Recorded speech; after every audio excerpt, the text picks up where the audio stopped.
lebih baik daripada ada di dalam hadirat Tuhan?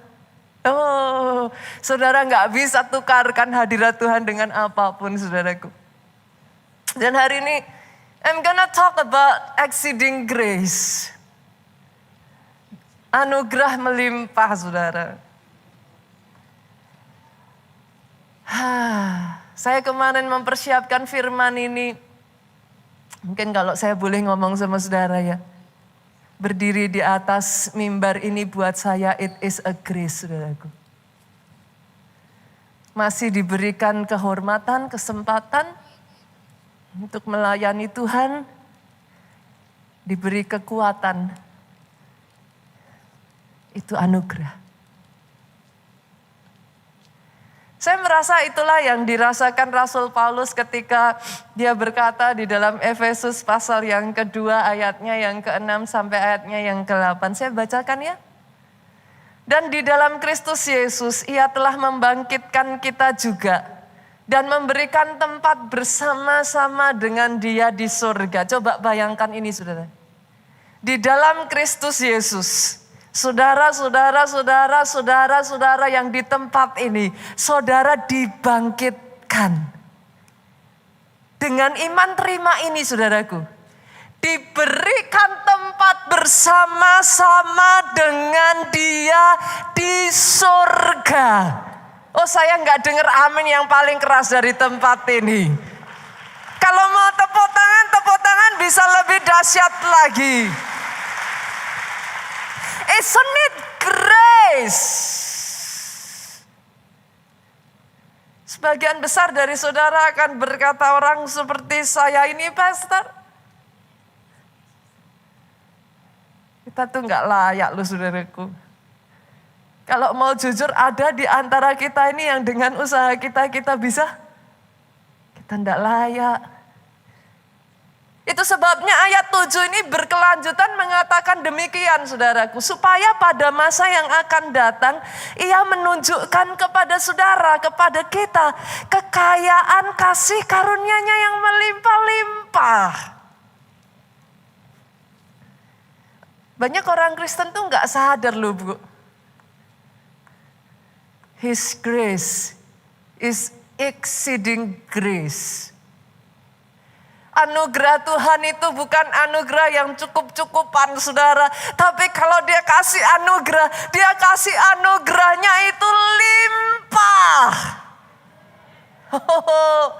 Dia kasih anugerahnya itu limpah. Berapa banyak dari saudara yang sering ngerasain bahkan di titik terendahmu, Dia lingkupi engkau.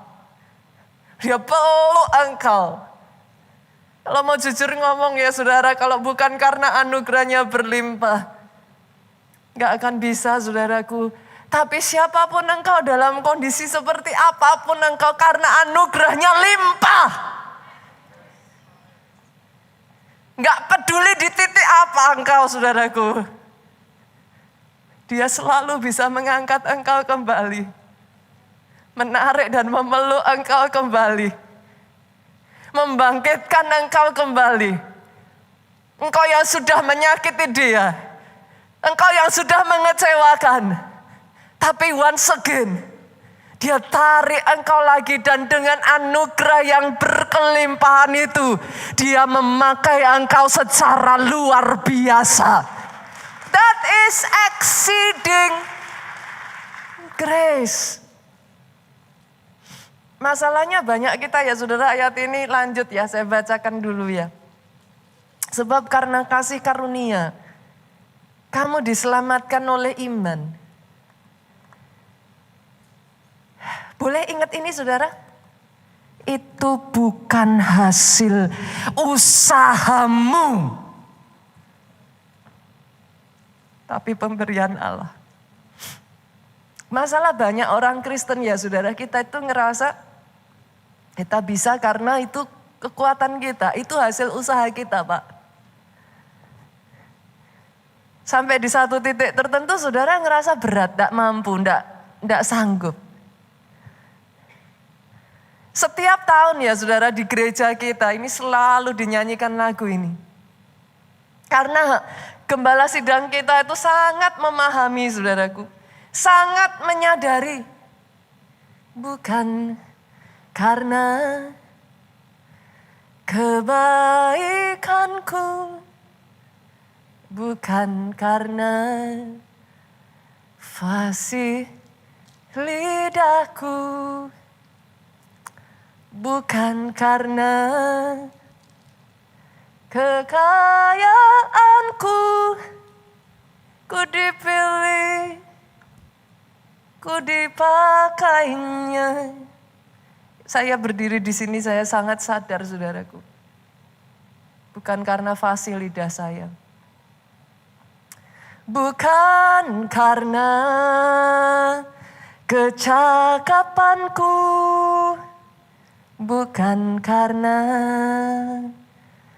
baik rupaku. Betul saudaraku?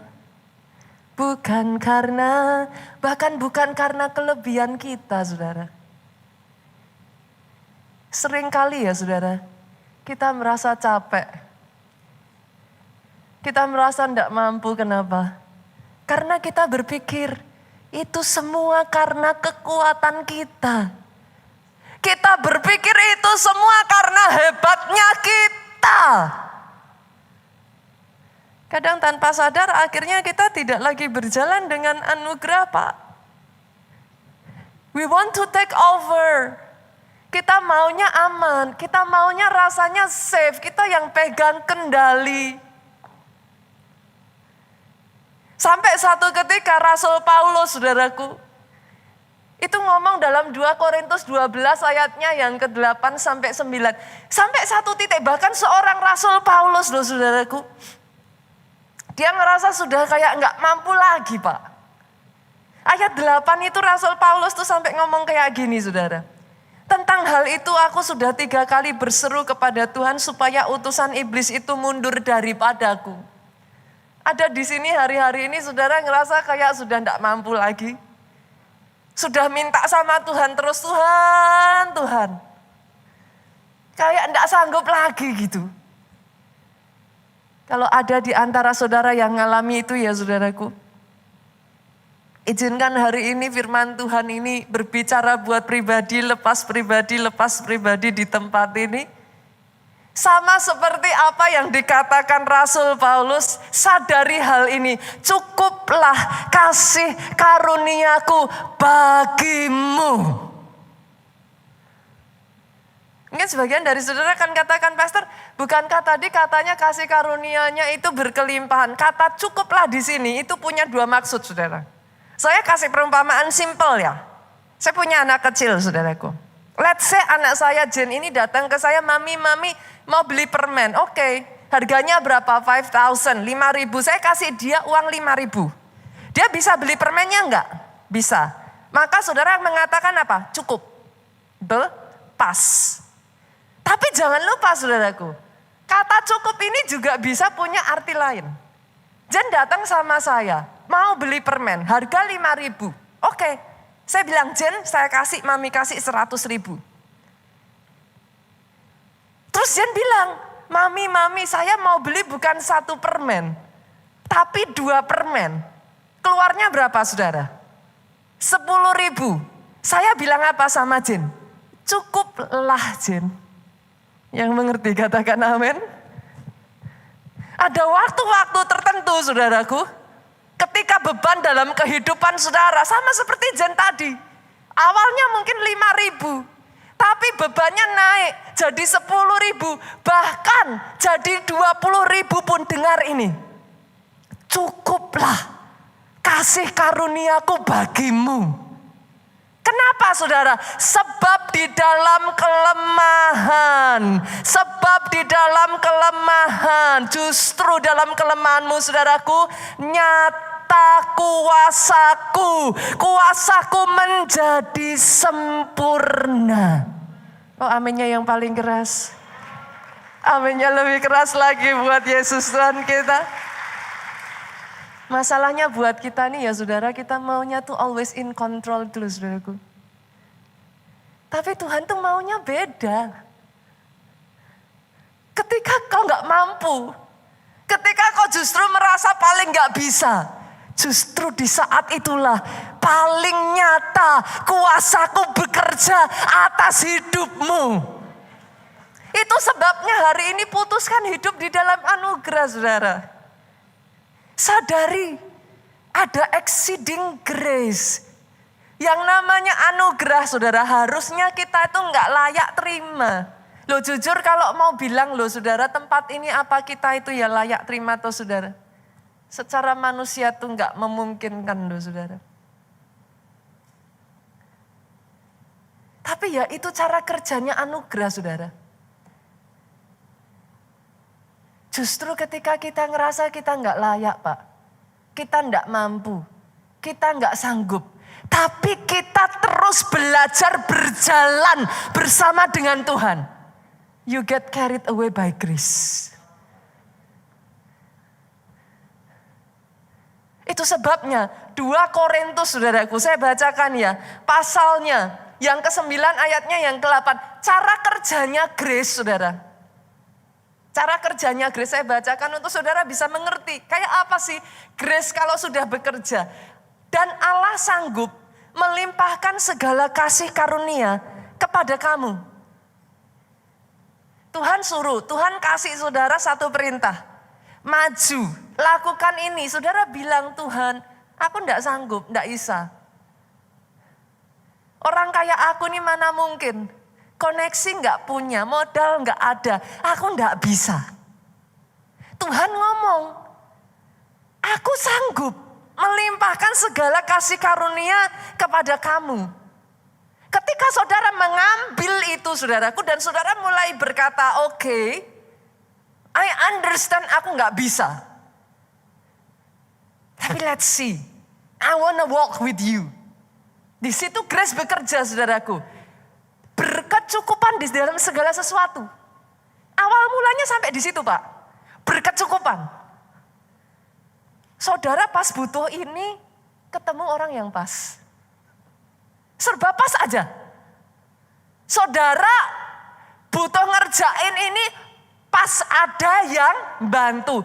Pas. Tapi lihat ini saudara. Amazingnya ketika saudara mengizinkan hidup saudara ini. Sama seperti firman Tuhan minggu lalu. Berjalan di dalam anugerah. Berjalan bersama dengan Tuhan. Sementara saudara jalanin perintahnya Tuhan. Yang tadinya pas ada. Pas ada. Lihat saudara. Ayat ini berkata apa? Bukan hanya sampai berkecukupan. Malah berkelebihan. Di dalam pelbagai kebajikan. Oh kalau mau amin, amin yang keras. Speak. Saya berdoa ini jadi atas hidup saudara. Buat sebagian orang ya saudara. Cara kerja grace itu gak masuk akal saudara. Itu sebabnya orang yang hidup di dalam anugerah itu gak bisa dilawan saudara. Kenapa saya katakan demikian? Kita buka ya, Pengkhotbah pasalnya yang ke-9 ayat 11 kita lihat. Secara hukum dunia, lagi ini kata Salomo saudara. Aku melihat di bawah matahari bahwa kemenangan perlombaan bukan untuk yang cepat. Secara hukum dunia, orang lomba saudaraku yang menang ya yang cepat. Yang mengerti katakan amin. Itu hukum dunia. Tapi Salomo ngomong, lagi. Aku melihat di bawah matahari, kemenangan perlombaan bukan untuk yang cepat. Keunggulan perjuangan bukan untuk yang kuat. Di mana-mana kita tahu saudaraku kalau kita mau menang butuh power. Itu? Bukan untuk yang kuat, bukan untuk yang punya power saudara. It doesn't make sense. Ayat ini berlanjut lagi saudara. Juga roti bukan untuk yang berhikmat. How come? Saudara pikir saudara mengusahakan dengan segala kemampuan saudara. Saudara berjuang dengan segala apa yang saudara tahu saudara bisa kerjakan. Kekayaan bukan untuk yang cerdas.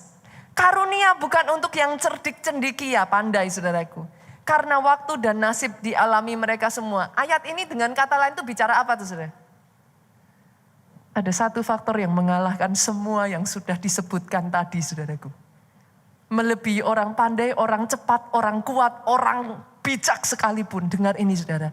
Itulah yang namanya ketika saudara berjalan dengan exceeding grace.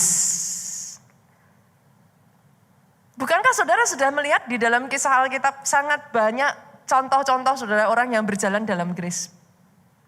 Bangsa Israel bisa keluar dari Mesir. Apa kalau enggak grace saudara? Bukan cuman keluar sebagai orang merdeka loh saudara. Keluar aja itu sudah something yang nonsense, enggak mungkin. 400 tahun lebih saudaraku mereka ada di dalam penjajahan Mesir. Mereka bukan cuman keluar. Keluar bawa emas, perak, pakaian mahal saudaraku, all the good things. Apa kalau bukan anugerah? Saudara bisa nyebut ke saya saudaraku. Sekarang ceritanya Daud ngelawan Goliat aja. Apa kalau bukan anugerah? Secara manusia nggak mungkin. Goliat itu ya saudara, put it, gini saudaraku, taruh ini kenyataannya aja. Goliat itu ya bu, mesin perang tinggi 3 meter loh. Dia mesin perang yang sejak dari kecil ibarat kata ya saudara, bayi lahir udah dilatih perang pak. Itu Goliat. Siapa Daud? Daud itu penggembala kambing domba. Kakak-kakaknya yang tentara. Daud itu bahkan bukan tentara. Dia nggak mendapat pelatihan sebagai tentara, saudara. Nonsen. Cerita ini nggak akan masuk akal. Tapi bagaimana seorang Daud mengalahkan Goliat, diangkat menjadi raja atas umat pilihan Allah. Itu anugerah. Pertanyaannya tinggal saudara mau pilih yang mana? Pastor saya mau jalan dengan kekuatan saya, orang Bandung bilang sok gitu saudara. Go ahead, silakan saudara. Tapi ya sebatas itulah kemampuan saudara. Tapi ketika kau memutuskan berjalan dengan the exceeding grace saudaraku. Di saat dimana engkau lemah. Nah ini loh saudara menyenangkannya. Kuasa Tuhan sempurna. Saya itu ngelihat ini banyak terjadi dalam kehidupan gembala senior kita Pastor Obaja saudara. Saudara tahu bagaimana Pastor Obaja itu berkali-kali menceritakan. Beliau bukan orang lulusan tinggi saudaraku. Jangankan lulus kuliah saudaraku. Beliau pernah menceritakan lulus SMP aja enggak. Secara manusia itu enggak ada ininya yang memungkinkan tuh beliau itu terbatas di dalam banyak hal saudaraku. Tapi satu yang beliau lakukan, beliau mendengar panggilan Tuhan, memutuskan berjalan di dalam anugerah, bukan dengan kekuatan saudara. Saya tuh berkali-kali ngelihat ya saudara dalam kehidupan Pak Obaja itu ada banyak hal gak masuk akal terjadi saudara. Yang simpel aja ya, saya ceritain yang simpel ya. Satu ketika saudaraku kami itu pergi ke Amerika, yang namanya ikut tur saudara tahu lah. Ikut tur tuh kita tuh gak bisa terlambat aja saudaraku. Saudara mau terlambat, siapapun saudara, kalau saudara ikut tur tinggal aja lah gitu saudara. Itu tur. Satu ketika saudaraku kita pergi tur bersama-sama dan pagi itu Pastor Obaja itu terlambat turunnya saudara. Ditunggu sekian menit, akhirnya dari pihak tur memutuskan ditinggal saudara. Kita bersama-sama naik bis pergi ke lokasi. Amazingnya, kita semua tuh dibuat kaget dan takjub. Bagaimana ketika kita tiba di lokasi, Pastor Obaja sudah menunggu di sana dengan cantik, saudaraku. Kita tuh sampai, loh kok bisa? Tadi kan kita udah berangkat. Pak Obaja kan belum. Kok bisa sudah di sana cantik dan senyum-senyum, saudara? Kita bingung, kok bisa? Ternyata, saudara, ketika kita berangkat naik bis, Pak Obaja turun, gak ada kendaraan, saudara, entah bagaimana dari pihak hotel punya kebutuhan mengantar tamu mereka dengan salah satu mobil yang cukup mewahnya mereka ke tempat yang sama. Yang lain naik bis, Pak Obaja duduk cantik di mobil mewah nyampe tempat tujuan, saudaraku. Kita tuh sampai ya, cuman gini aja. Gak bisa dilawan memang ya kalau anugerah ya. Saya tuh melihat itu terjadi tuh kayak again and again and again gitu saudara. Saya mau kuliah ya saudaraku. Sejak dari, saya pernah cerita ya kayaknya ya. Saya dapat panggilan Tuhan untuk jadi full time itu sejak SMP. Dasar anak on fire sama Tuhan. SMP dapat panggilan Tuhan, datang ke mamahnya. Mom, mau full time. Langsung dimarahin mami saya. Belajar katanya. Sekolah, nggak aneh-aneh katanya gitu. Oke, saya ikutin saudara, saya lanjutin SMP. SMP lulus saya tanya lagi, Mam, mau jadi full time, jadi hamba Tuhan. Nggak aneh-aneh, sekolah kata mami saya. SMA dulu kata mami saya. Oke, saya jalankan saudara. Selesai dari SMA saya ngomong lagi, Mam, mau jadi hamba Tuhan. Di keluarga saya kebetulan saudaraku, satu keluarga itu semuanya itu rata-rata bisnismen. Saya jadi hamba Tuhan itu sempat keluarga saya itu dipanggil di sidang saudara. Kok ya ada satu yang aneh-aneh mau jadi pendeta gitu saudaraku. Sampai saat itu disampaikan, sama-sama kalau mau jadi pendeta itu nggak usah ke Amerika. Mau jadi pendeta itu ke Tawangmangu.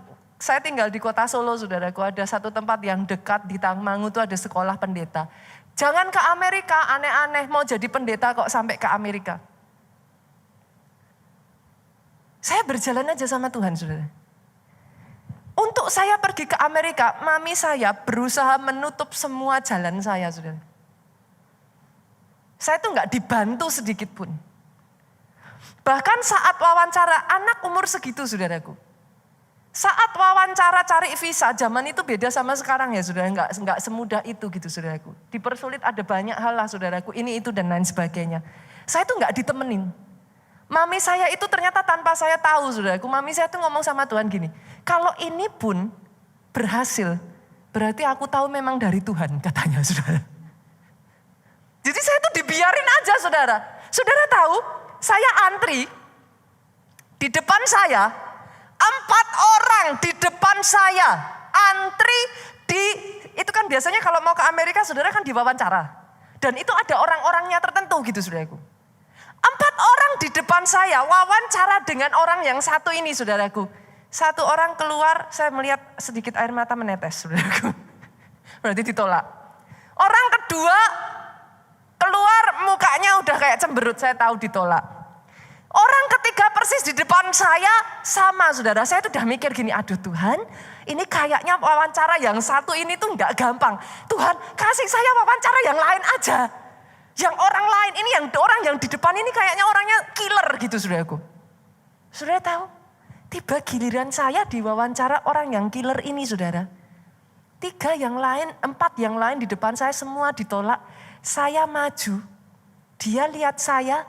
Dia ketawa-ketawa, malah tanya soal anjing, tanya soal ini, tanya soal itu. Dan dia bilang, go ahead, studi belajar di Amerika. Kamu orang yang tepat, saya di approve saudaraku. 4 di depan saya, semua straight ditolak.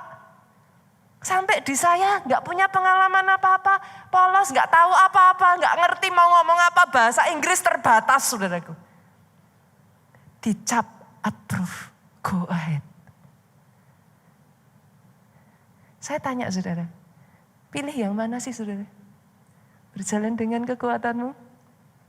Lihat kekuatanmu terbatas. Berjalan dengan kepandaianmu, kepandaianmu pun terbatas. Tapi ketika kau belajar, ikuti suara Tuhan, ikuti rencana Tuhan. Gak masuk akal sekalipun.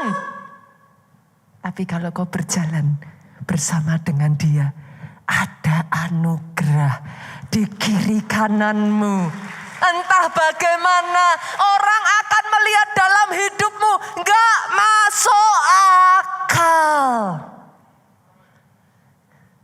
Sebabnya ada satu ayat mengatakan, secara manusia tidak banyak yang dipanggil dalam keadaan yang pandai. Gak banyak yang berhikmat.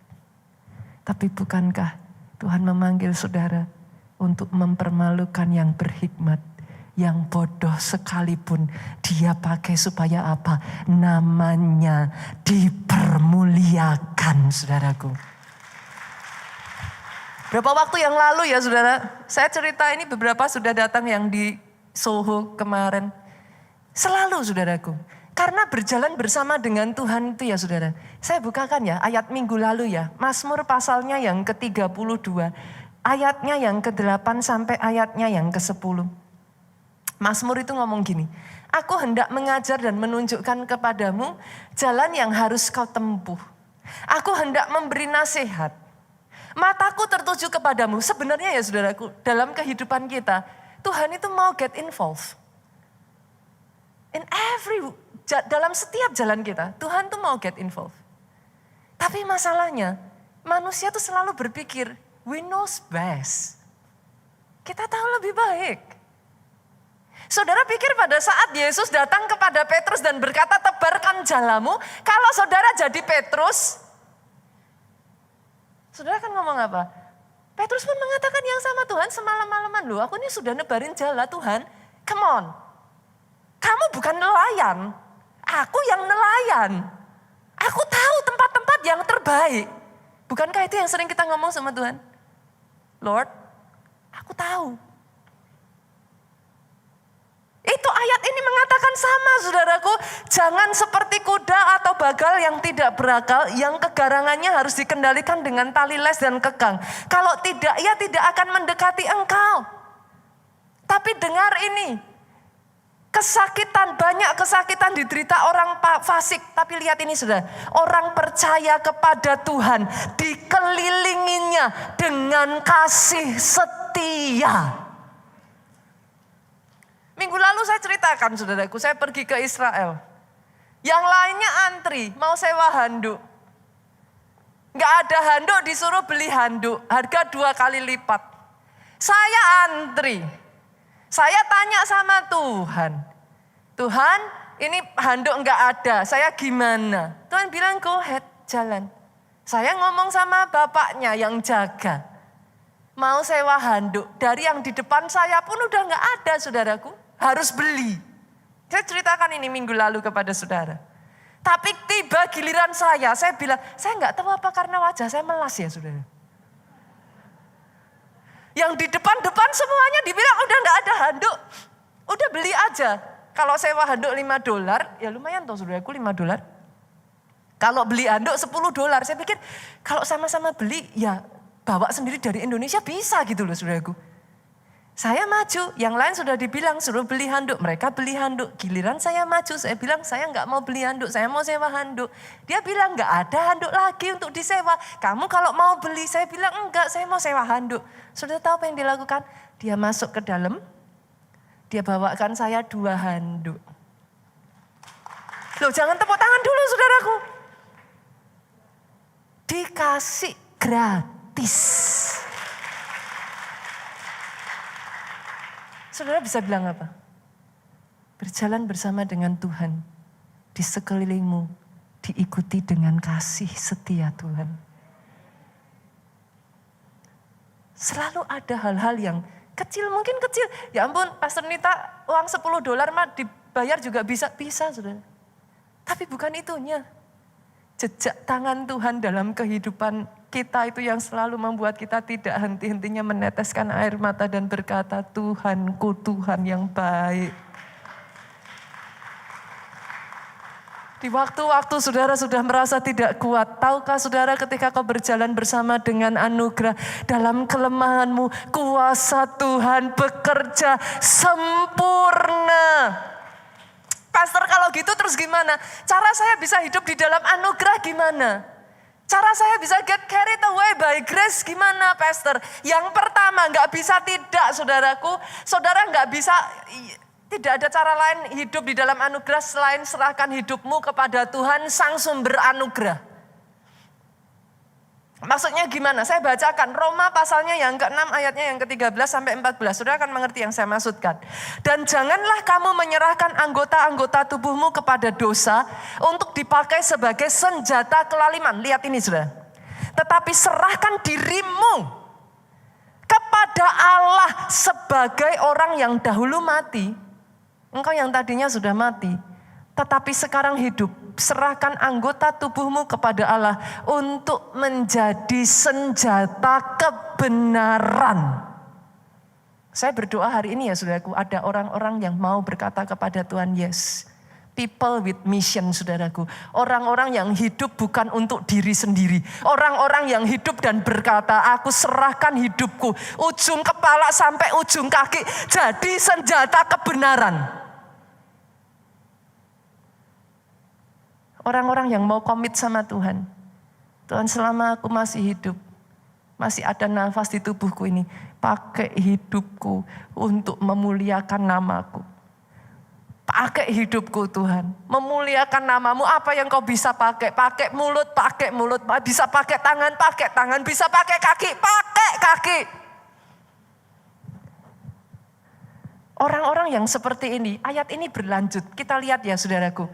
Sebab kamu tidak akan dikuasai lagi oleh dosa. Dengar ini saudara. Karena kamu tidak berada di bawah hukum Taurat, tetapi di bawah kasih karunia. Ada hubungan yang sangat erat saudaraku antara kita menyerahkan hidup kita dengan dipakai di bawah kasih karunia. Ketika kau menyerahkan hidupmu untuk dipakai Tuhan, ada-ada saja anugerahnya bekerja dalam hidupmu. Kenapa saudaraku? Backingnya Tuhan sendiri. Justru ketika kadang ya saudara kita tuh ngerasa kita mampu, kita ambil alih, kita tahu, kita berpikir apa yang kita pikirkan ini lebih benar saudara. Kadang kita belajar saudara. Saya tuh pernah ngobrol dengan Pastor Obaja ya saudaraku. Satu ketika Tuhan berbicara dalam hidup saya. Tentang tahun 2023 saudaraku. Saya katakan kepada Pastor Obaja. Berkali-kali Pak Obaja tuh tanya sama saya selalu bilang gak mau gitu. Saya nggak mau cerita apa yang saya dapat. Kenapa saudaraku? Karena saya berpikir mustahil gitu. Kondisi sedang seperti ini, banyak di antara jemaat orang-orang Kristen saat ini pun sedang recovery ya saudara. Banyak di antara saudara bahkan belum bisa menang dengan diri sendiri. Banyak yang ada dalam keadaan terpuruk, masih luka saudaraku. Tapi saya tahu pasti ketika saya naik ke Gunung Sinai itu ya saudaraku. Tuhan tuh bicara jelas sekali, bangsa-bangsa. Jujur ya Pak, saya tuh ngomong sama Tuhan. Gak masuk akal Tuhan. Ini kalau orang diajak bangsa-bangsa cuman senyum aja, paling ketawa. Orang kondisinya masing-masing aja masih bergumul. Saya tuh ngobrol sama Pak Obaja tuh jawab saya kayak gini. Nita, sejak kapan Tuhan kasih perintah untuk gereja kita yang masuk akal? Saya tuh kaget sudah. Kalau perintah Tuhan untuk gereja kita itu masuk akal, hari ini kita nggak ada sebagaimana kita ada hari ini. Justru ketika perintahnya tidak masuk akal, tapi saudara taat, jalan. Oh saudara akan melihat tangannya tidak kurang panjang, memastikan segala sesuatunya berjalan lebih dari yang kau pikirkan, kau bayangkan, kau sanggup bahkan saudaraku inginkan dalam hatimu. Itu yang Tuhan kerjakan saudara. Itu grace saudara. Yang kedua, pastor gimana saya ini bisa hidup di dalam anugerah? Yang kedua saudaraku, Kamus Besar Bahasa Indonesia itu mendefinisikan anugerah sebagai seperti ini saudara. Dengar ini. Pemberian dari pihak atas ke pihak yang ada di bawah. Artinya, kalau saudara mau hidup anugerah, rendahkan dirimu di hadapan Tuhan. Gak bisa enggak. Karena anugerah itu kerjanya seperti air, dari atas turun ke bawah saudara. Ketika saudara meninggikan diri, simply it won't work. Masih ingat kisah Nebukadnezar saudara? Satu hari Nebukadnezar itu berpikir dalam hatinya, saudara. Hebat ya, aku ya. Aku menguasai sekian banyaknya tempat. Wah, aku raja yang berkuasa. Tuhan mendengar itu, saudaraku. Karena Tuhan itu mendengar perenungan hati kita loh, saudara. Jangan salah loh.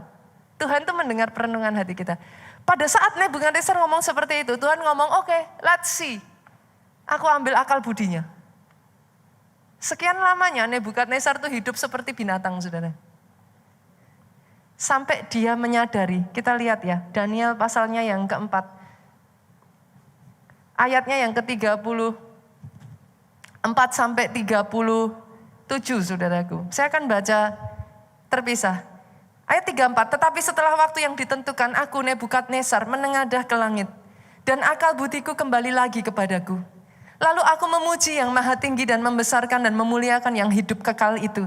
Karena kekuasaannya ialah kekuasaan yang kekal, kerajaannya turun-temurun. 36. Pemain musik boleh maju ke depan.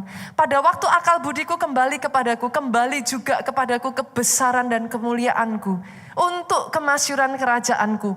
Para menteri dan para pembesarku menjemput aku lagi. Aku dikembalikan kepada kerajaanku. Bahkan kemuliaan yang lebih besar dari dahulu diberikan kepadaku. 37 sudah. Jadi sekarang aku, Nebukadnezar. Lihat ini sudah. Seorang raja besar memuji, meninggikan, memuliakan Raja Sorga yang segala perbuatannya adalah benar, jalan-jalannya adalah adil, yang sanggup merendahkan mereka yang berlaku congkak. Justru orang yang merendahkan diri di hadapan Tuhan ditinggikan. Kalau mau tepuk tangan yang paling meriah, saudara. Yang terakhir, berjalan bersama di dalam anugerah, saudaraku. Bagaimana kita bisa berjalan? Deklarasikan itu terus menerus. Pastor, ayatnya itu di mana? Kok gereja ini tuh sering ngomong deklarasi profetik. Buka ya saudara, Amsal 18 ayatnya yang ke-21. Kita lihat yuk. Amsal 18 ayat yang ke-21. Hidup dan mati dikuasai oleh lidah. Oke. Siapa suka menggemakannya akan memakan buahnya. Saya tanya saudara. Kata siapa suka menggemakannya menurut saudara apa cuman ngomong sekali? Hah? Ngomong 2 kali? Kata siapa suka menggemakannya? Itu again and again you speak it up. Saudara tahu salah satu kebiasaan dalam hidup saya? Saya tuh gak menyadari sampai saya melihat anak saya menirukan apa yang saya katakan. Setiap kali saya pergi kemana-mana, saya tuh sering ngomong gini.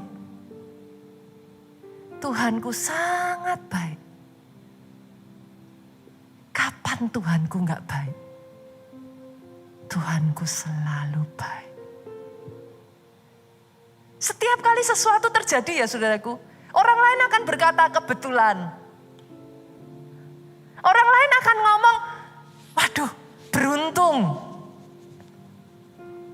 Tapi sekecil apa hal itu terjadi, suami saya tuh sampai gini, kamu tuh lebay ya katanya. Seperti itu aja kok. Saya tuh bisa yang nangis dan saya bilang Tuhan tuh baik banget. Itu tuh jadi kayak habit dalam hidup saya saudara, honestly. Baru mikir pengen durian, tiba-tiba pulang rumah ada yang ngirimin durian saudara. Orang akan bilang itu kebetulan. Tapi saya sampai rumah makan durian bisa nangis dan ngomong ya ampun Tuhan, urusan durian. Ini bercanda ya saudara, saya tuh ngomong suami aja gak mikir saya bilang. Tapi Tuhanku mikir saudara. Saudara bisa mengerti yang saya katakan? Saya tuh orangnya sangat gampang sekali terharu saudara.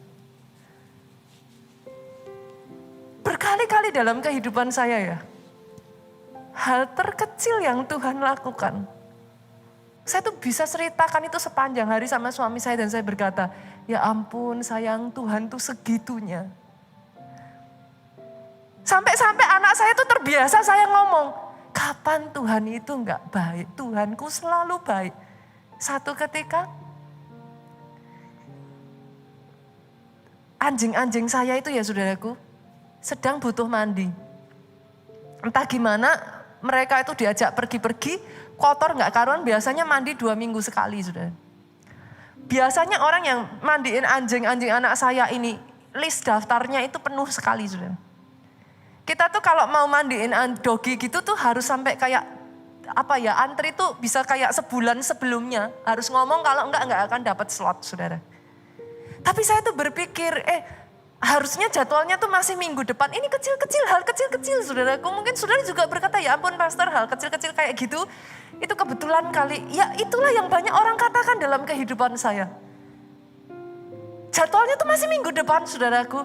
Hari itu saya iseng, saya telepon orangnya yang mandiin. Saya telepon di jam 3 saudaraku. Saudara tahu apa yang dia katakan? Ibu, persis seharusnya kami mandiin orang 3:30 tapi cancel. Ibu mau saya ke sana sekarang juga. Itu kecil. Apa sih urusannya gak ada apa-apa, cuman urusan mandiin anjing. Tapi tahukah saudara, dengar ini baik-baik saudaraku. Barang siapa suka menggemakannya, dia akan memakan buahnya. Apa yang kau gemakan dari mulutmu? Apa yang kau perkatakan? Hidupku sial, isinya gagal. Semuanya serba gak beres. Kenapa kok Tuhan izinkan? Tuhan di mana? Kok tega-teganya Tuhan izinkan terjadi? Ataukah perenunganmu manis didengar oleh Tuhanmu? Sejak dari hari ini ya saudaraku, ubah perkataanmu. Deklarasikan kebaikan Tuhan menyertai engkau kemanapun engkau pergi. Perkatakan itu bentuk hidupmu. Karena certainly saya tahu loh saudaraku, rancangan-rancangannya atas hidupmu tidak pernah rancangan yang mendatangkan kecelakaan. Rancangan damai, sejahtera yang mendatangkan hari depan yang penuh dengan harapan. Bangkit berdiri jemaat Tuhan. Katakan, semua anugerahnya, anugerahmu Tuhan. Semua itu anugerah. Siapa kami ini? Secara manusia tidak banyak di antara kami yang pandai. Tidak banyak di antara kami yang berhikmat. Tidak banyak kali kami yang terpandang. Tapi kami menyadari Tuhan, get carried away by your grace. Hidup di dalam anugerah. Yes, yes, yes, yes.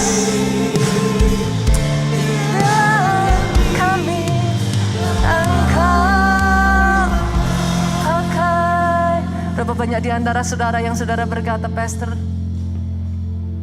hari-hari ini Pastor, ada banyak hal yang saya pikirkan menjelang masuk ke tahun 2023 secara manusia yang terlihat tidak seperti yang diharapkan.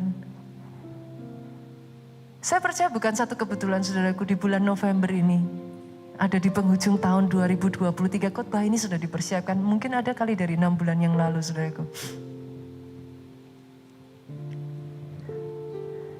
Saya percaya bukan satu kebetulan. Belajar bersama dengan, berjalan bersama dengan Amen. The exceeding grace. Amen. Ada anugerah yang cukup buat saudara. Amen. Bahkan di dalam kelemahan, kuasanya sempurna. Amen.